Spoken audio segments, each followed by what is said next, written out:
Let's talk about a moment that completely rewired the global economy. A moment that, believe it or not, explains the money in your wallet, the value of your savings, and the entire financial world we all live in today. This is the story of when the world hit the reset button. So, picture this. In a quiet hotel in New Hampshire, while World War II is still raging, 730 delegates get together. Now, these weren't soldiers or generals. Nope, they were economists and treasury officials. And their mission? To decide the future of money itself. What they came up with that summer would define the next century, and honestly, its cracks are really starting to show again. Now, to really get why this meeting was so critical, you have to understand the world they were trying to fix. It wasn't just buildings that were in ruins. It was the entire idea of economic trust. I mean, look at this. It was a total system failure. The war had just decimated economies. But the problem, it went so much deeper. Back in the 1930s, countries tried to save themselves by basically destroying their neighbors' economies, devaluing their currencies just to make their own stuff cheaper. They slapped tariffs on everything, choking off global trade and making the Great Depression so much worse. The result? A complete and total collapse of trust. Nobody trusted anyone else's money. But amidst all that chaos, one nation came out not just as a winner, but as overwhelmingly powerful. While every other country had spent their gold reserves to pay for the war, the United States had been collecting them. This number right here, 2/3, that's how much of the world's entire gold supply the U.S. was sitting on. With that much leverage, any new system, any new foundation for a global economy, it was going to have to be built on America's terms and backed by America's gold. So this was the central question facing all those delegates. And it's a massive one, right? When every country is just looking out for itself and all the old rules led to disaster, how do you possibly convince everyone to link their fortunes together again? The answer they came up with was, honestly, both radical and brilliantly simple. It was a promise backed by all that American gold, a promise to fix the very value of money itself. Here's the core of the idea. Think of it like a pyramid of trust. At the very bottom, you've got gold, the ultimate, timeless store of value.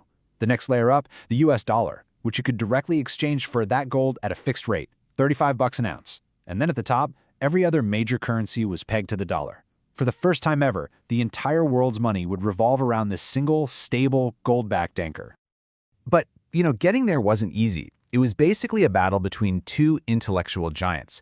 On one side, you had Britain's famous economist, John Maynard Keynes. He wanted a brand new world currency called the Bancor, managed by this super powerful global central bank.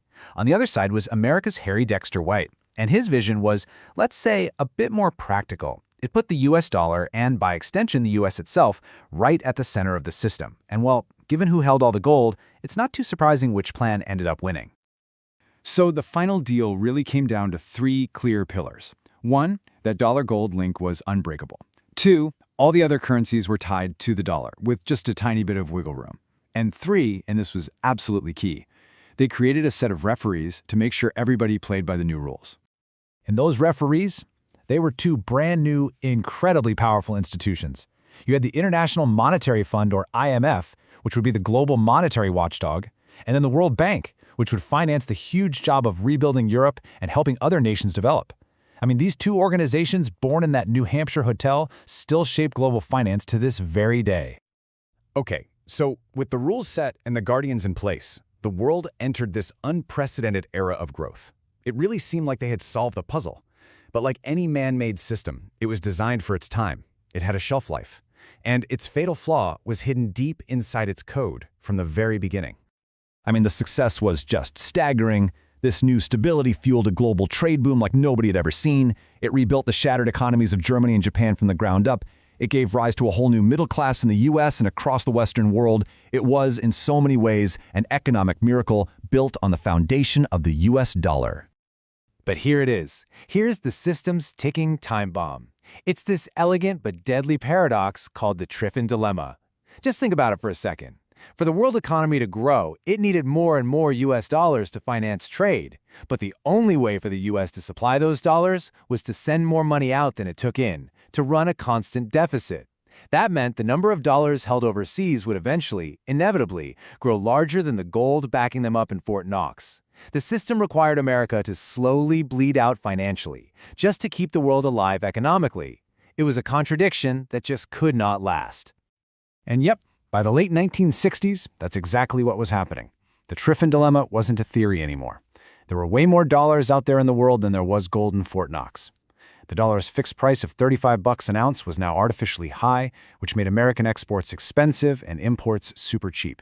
And for the first time in nearly a century, America was buying more than it was selling. The system was starting to buckle. So this brings up a pretty terrifying question. When the very foundation of global prosperity starts to crack, do you try to patch it up, or do you just blow the whole thing up and start over? Well, President Richard Nixon chose this second option. In total secrecy, he gathered his top advisors at the presidential retreat, Camp David, to make a decision that would send a shockwave across the entire planet. This timeline shows just how fast it all unraveled. The pressure was building all through the 60s. Then, over a single weekend in August 1971, the decision was made. On Sunday, August 15th, Nixon went on television and just unilaterally tore up the rule book that had governed the world for 27 years. The reset was officially being reset.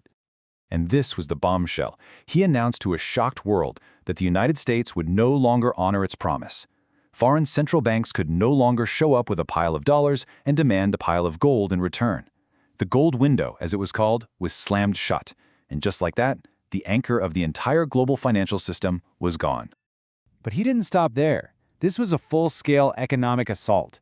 To fight rising inflation at home, he froze all wages and prices for 90 days. And to force other countries to revalue their currencies, he slapped a 10% tax on all imports. It was a stunning display of unilateral American power, something that would be nearly impossible to even imagine today. So what came next? You see, the end of Bretton Woods wasn't just some historical footnote. It created the chaotic, volatile, and yes, opportunity-rich financial world that we all know today. The world moved to a system of what's called fiat currency. And this is the crucial shift. That dollar bill in your pocket, that's fiat money. It has value simply because the US government says it does and because we all believe it does. It's not a claim check for a physical asset like gold anymore.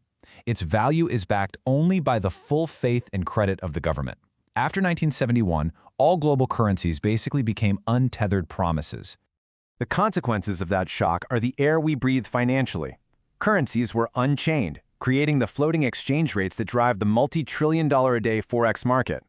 Without the discipline of gold, central banks gained immense power to create money, which is why the fight against inflation is now a permanent battle. This new flexibility laid the foundation for the entire architecture of modern finance, massive capital flows, complex derivatives, and the potential for huge asset bubbles in stocks, housing, you name it. The stability of the old world was traded for the dynamism and the danger of the new one. And this brings us to a really powerful lesson. You know, the Bretton Woods system wasn't a failure. For its time, it was a spectacular success. But like we said, all man-made systems have a shelf life. They solve one set of problems while creating new ones. Its collapse wasn't an end, but a necessary transformation that paved the way for the financial world we live in now. Which leaves us with this final, really provocative question.